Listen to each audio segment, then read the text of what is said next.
What's going down, T-Subs and Squad? So, y'all already know why I'm here, girl. It's For Love and Marriage Huntsville. This is Season 2, Episode 6. It's my party, and you'll cry if I want to, girl.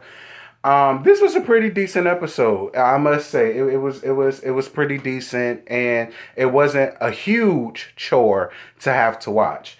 So the episode starts with Mel and Tell having a meeting with their team.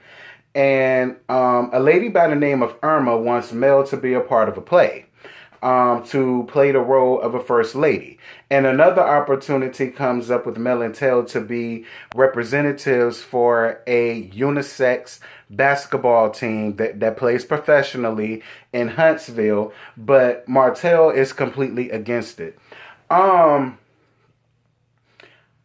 I kind of understand how Martell feels. And y'all know I rarely go up for that big ear nigga. But I have to agree with Martell on this. It's like you just had a baby. You already have your cosmetic line that's going on.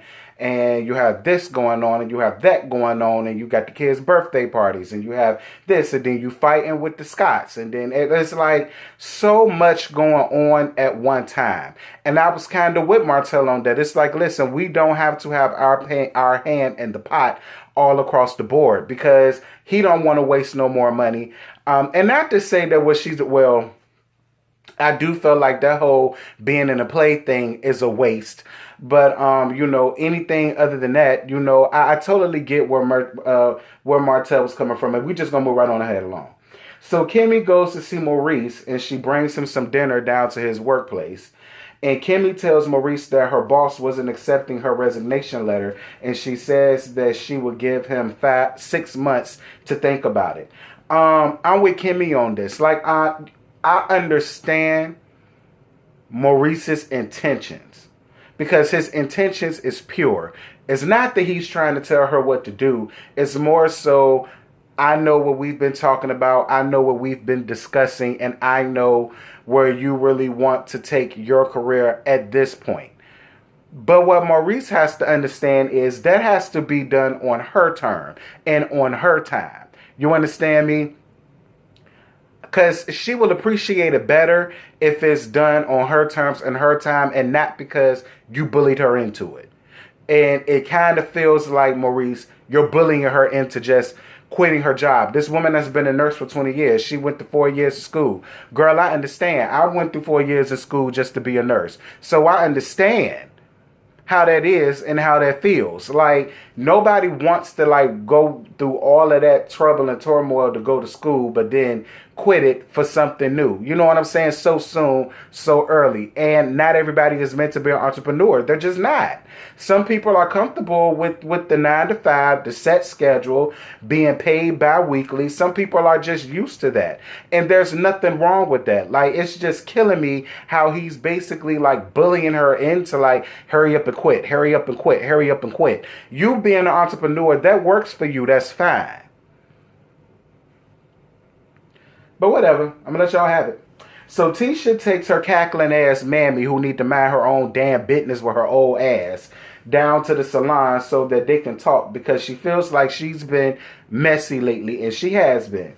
She doesn't want her coming back on the podcast to talk about anything or anybody else other than herself. Wanda feels like Kimmy is just trying to buy Mel, and she's shady. I'm sorry, Mama Wanda. You doing way too much for the cameras, and I just feel like Letitia and Marceau just don't need that. I feel like they're fine on their own with their own storyline. Because I'm just not seeing this shady, mean, backbiting, backstabbing Kimmy. I'm just not seeing it. And you're trying so hard to convince us of that, and I think that's the thing that is turning me off about you. Which is why I feel like we just need to keep mamas up off a reality TV show. That's just how I feel. Moving on. Martell takes the kids to an obstacle academy, and he invites his dad Theo, and he shows up. Now, I did say in the last episode I could give 2 flying hells about Martell's daddy issues, but it was real cool. My leg itching, y'all. I'm sorry. I just got out the shower, so it ain't like I'm doity. I'm just confused. Anyway, I'm telling y'all all my business. What was I saying, girl? Oh, I appreciate seeing him with his dad in that moment. His dad looked like he was genuinely there to have a great time. Like it wasn't anything for the cameras. Like he really wanted to be there. He really wanted to see his grandchildren. He really wanted to get some type of connection with his son. And that was just a beautiful thing to watch. So shout out to Theo and Martell for that happening. You know, despite what I said in the previous episode, it was good to see this man at least putting forth an effort. So Mel meets up with Lima down to the coffee shop, who's the playwright. And she's telling her about the play and her character, and the character's name is Naomi. And basically, Naomi is a first lady who has a secret of her own, but her husband also had a secret that came out on social media, which is he was having a sexual relationship with the minister of music, who is a man. And she says that she chose Mel for the role because Mel is scared to tell her truth. Y'all,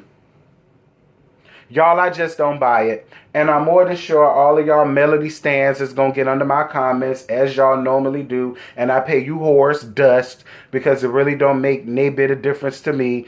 I just don't see... Girl, listen, I barely want to see that bitch on my TV screen, let alone paying money to see her non-acting ass in a play. Like, I feel like there are so many other better people for that role than to be Mel. Now, I get it. I think the lady is from Huntsville, so from a business standpoint and a money standpoint, I do get it, because Mel is on a nationally syndicated reality show that is doing well and is on a good network called OWN. So, you know, I get that part.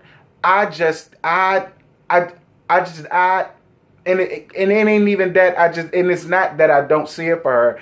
I just don't see her being an actress. I mean, but girl, like, look, that's your money, that's your dime, that's your time. Do what you want. If you feel as though that's what she want to do, fine. Moving on. Mel and Tell go out for dinner at a Mexican restaurant to meet up with LeBaric and Destiny. Destiny and LeBaric was just showing how much that they don't need to be together because they don't know each other. They don't. It was cringeworthy to watch how she don't know nothing about him and he don't know nothing about her. But see, that's only because y'all jumped the gun to stick with this whole I don't want to shack up mentality. Let's get married. Let me tell y'all something.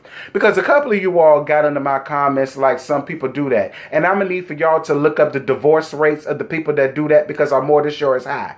First of all, I need to know every day. I need to know when I'm marrying. And the only way that listen, you don't truly know a person until you live with them anyway. I need to know, listen, look, do I need to light incense or spray some Lysol, or do I need to be in a hazmat suit when you come out the bathroom after you finish boo-booing? You understand me? Do you piss in the bed? You know, are you a clean person? Are you a neat person? You know what I'm saying? How good are you with your money management skills? Do you put your priorities before your wants and your needs? And you can only get that by living with somebody. Like, y'all killed me getting under my comments trying to get on me about me feeling the way that I felt about them rushing to get married. Like, first of all, y'all was in a long distance relationship. And from what it looks like, she made it seem as if it was such a chore for her to move from wherever the hell she was from to come down to Huntsville. But I'm going to tell y'all something.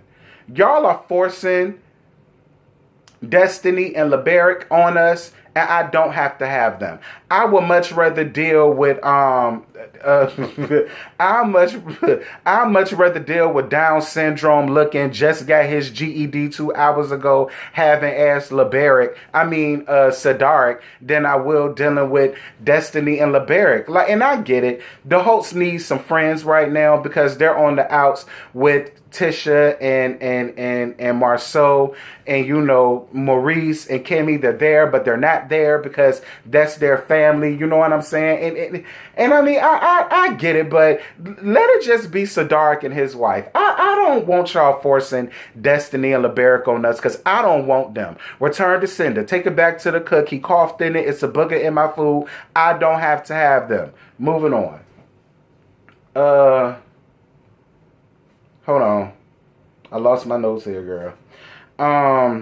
Jaylen and Kimmy have a talk about what he wants to do after he graduates as far as his party. Does he want a graduation party or does he want to take a trip somewhere? And she asks about his plans for the future, and he says he wants to stay home for at least a year. I love Kimmy because Kimmy was like, at the end of the day, we are a successful family, but you still gonna have to earn your keep around here. Okay? You're not just going to live up in here off of us for free and think you're just going to have a free ride because you feel like we got it like that. She says, listen, you're going to have to pay a couple of bills and put something down on the rent every month if you plan on living in me and my husband's house for an entire year. And I was all here for it. So shout out to you, Kimmy, for being a real parent. I went up. So it's the day of Mel and Tell's daughter's birthday party. Marie says that Kimmy was in the right for leaving with Tasha when she got kicked out. And I had to absolutely agree because Martell tried to make it a thing a little bit. Like he didn't understand why she left. And Marie said it straight up. Child, boo. If me and you, that's just like if me and my two best friends are together and one of them get put out. Do y'all think we just gonna go on ahead and party hardy while she's sitting up in the parking lot looking dumb? No, you kick one of us out, we both gonna leave, girl. Like, what is you saying? Like Martell and Mel kill me with this thing with Kimmy. At the end of the day, y'all are friends, but that's family. She got to see these people every day. So you're always going to get the shitty end of the stick. And I felt like I should not have to tell y'all that, but it looks like I got to. So, girl, get out your bag, Miss Martell. Moving on. Tisha and Marceau show up, as they said they would. And Tisha apologizes to Kimmy for her mother's actions. And I'm glad that you apologized, but it really needs to be Miss Wanda apologizing to that lady because she did absolutely nothing to your old decrepit ass mammy for her to be feeling the way that she's feeling and talking to this lady the way that she's talking to them. And see, I'm only giving Miss Wanda fever because, you know, Kimmy is a grown woman. She ain't got no time for all of that. But listen, I'm still young and full of cum. And I'm going to let her old ass have it. Mind your business. Moving on.